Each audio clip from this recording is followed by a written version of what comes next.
Good morning, good afternoon, and good evening to you. Thank you for tuning in to another episode of Violas Story. Now I have to apologize, I didn't get an episode up last week, so sorry. I know last week I left off talking about how Viola was getting the feeding tube.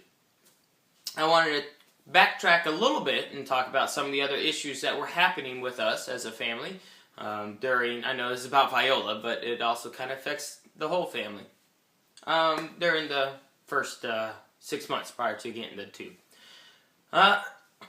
When we found out we were having twins, my wife and I had to talk and discuss about what were we going to do in terms of once they arrive, does one of us need to stay home to take care of the kids, because we were trying to figure out cost of both of us working versus one of us working, staying home, and not having to pay daycare, but then having to pay daycare. It was a very tough decision. But I am very grateful and thankful that we did decide for my wife to stay home. After Viola's problems started rising, it was very helpful having her here to be able to handle a lot of those issues. And chart everything that was going on and be able to make the doctor's appointments, go to the doctors, and get all this taken care of. So it was a great decision on our part. Very thankful that we made that choice, and I'm very thankful to my wife for being there for Viola during those times. We also, during this time, was getting those therapies I had talked about through ECI program. If you're seeing some issues with your kids, contact your local ECI agency. You should be able to pull up the number and the location, everything off their website.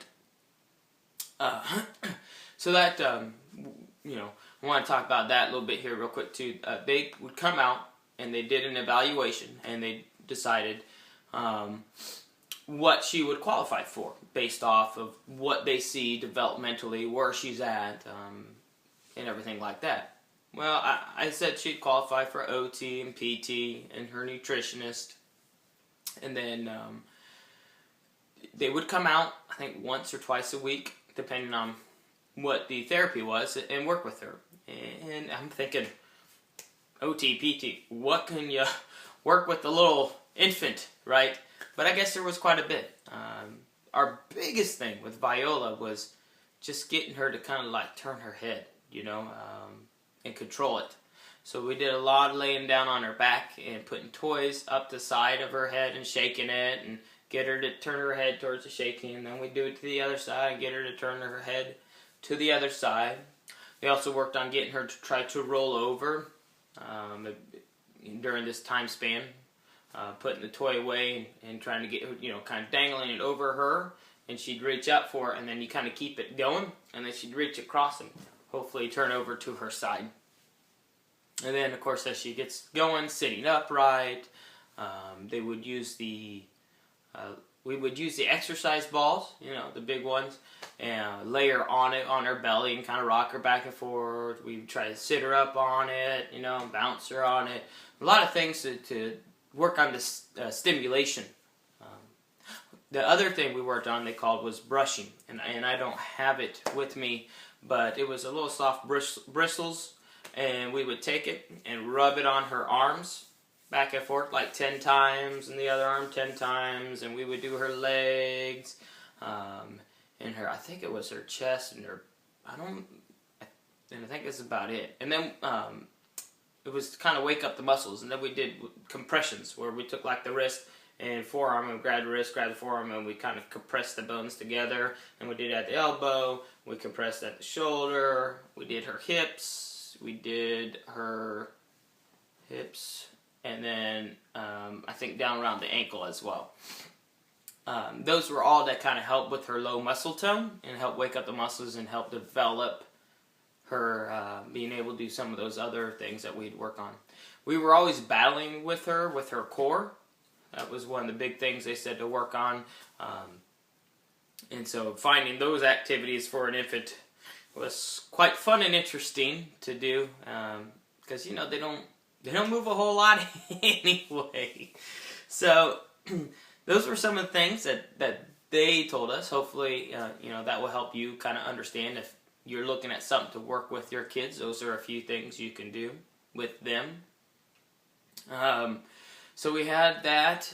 We had the nutritionist coming out. They were weighing her once a week, tracking to see where she's sitting. She'd grow a little bit on her weight, and a little bit. And like I said in the previous video, by the time she was 6 months, I think she was around 15 pounds, which we felt more comfortable for that surgery. That's going to be next week's episode. The other things ECI kind of helped us with was there was a program that offers that a nurse could come and service at the house and help you with things at the house. We tried to apply for that stuff, and we qualified, but we could never get somebody to come out to help. It was just kind of hard to find someone to come and handle her because I think she was an infant. I don't think a lot of people wanted to come and to do it. So there was these nursing hours, I think they called them, that we had qualified for. The other thing they told us to apply for was the program CHIPS. I don't know if that's just a Texas thing or if that's all across the U.S., but unfortunately we did not qualify for CHIPS. So we were kind of out of the boat on that one. I made just a little bit more than what you were supposed to, and I tried arguing about it, saying, this would really help us out. It's like a medical program, and they just said, I'm sorry, you just make blah, blah, blah more than what you're required. I'm like, well, if I stopped doing blah, blah, blah, would I qualify? Well, no, and I'm like, well, yes, I would, because I'd be long story. But we didn't qualify it, and I tried fighting it, and they just didn't seem to want to help out, and there was no bending of the rules and no helping, which rightfully so. I mean, they can only do so much of what they're told to do, right? So now we're there, and we're sitting and still working and developing everything for her. Now, how does this affect the rest of the kids in the house? The hardest part was balancing things that were going on with Viola and all the issues and spending time working with her, and turn around and spending that time and helping and work with the other two kids. Xander was pretty easy. He was, 3? So he was cool going playing and hanging out by himself, and we would spend that extra time. We tried to, whenever the kids were napping, we'd be like, Xander, come here, we'd play some kind of game, or we would just, go play in the backyard, go for a walk, something that would make special time for him. We had to make sure that we set that time so that he didn't feel like he was getting left out or left alone on his own because of what was going on with not only just Viola, with her issues, but Roman as being a baby, and, they both taken a lot of our time.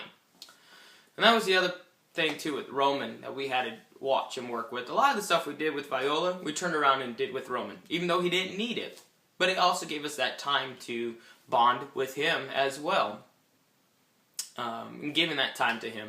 But that boy, though, he, I don't know if he really needed our help. He was cool being by himself. He was cool to sit there watching Big Brother do whatever, and he follows, even to this day, follows that guy around everywhere. Xander, I think, is Roman's hero. It's really cool to see that.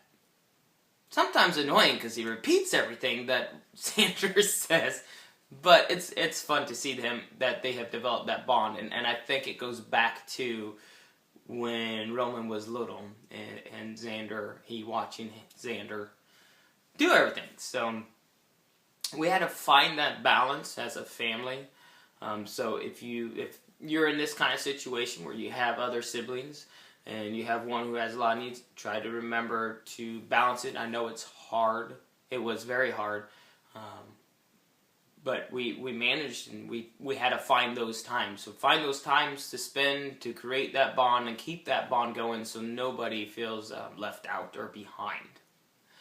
Those were, I think, those were like the main. I felt bad if I had to, Amber would be somewhere and Viola's having some issues and crying and fussing and getting sick or whatever, and then here's Roman just staring at me. I'm like, I'm so sorry, buddy. And eventually I'd calm her down, then I'd come over and handle Roman, and we'd be playing, and he'd be giggling, and then Viola would start crying again. And so it was hard to find a balance, but you gotta find some way to create that bond with the kids and keep it going, even though one may take more time away from the other, and we just kind of kept going forward with it. So to me, family was very important at this time to make those bonds and those connections. Gonna stop here so that I can leave on a good positive note. This week, on I think Monday, Viola and the kids were at school, and I got a bag of Cheez-Its. It was probably like, one of them snack size bag, but not a tiny one, but good size snack size bag, and she ate the whole bag. She ate the whole bag of Cheez-Its. I couldn't believe it, because normally she doesn't eat Cheez-Its. She picked it out. I said, okay. And she ate it all. I was so happy, so thrilled. I was like, oh my gosh. Really? I go, where'd the rest of these go? And she goes, I go, seriously? She goes, yeah. I said, wow, a whole bag. That's my girl. So, yeah, so we're working on her still. I'm doing good. I hope that this video has helped in any way, shape, or form. Please, feel free to like, comment, and share the videos with anybody that you could think use this information. I hope that you will have a great week, and I will see you next week's episode.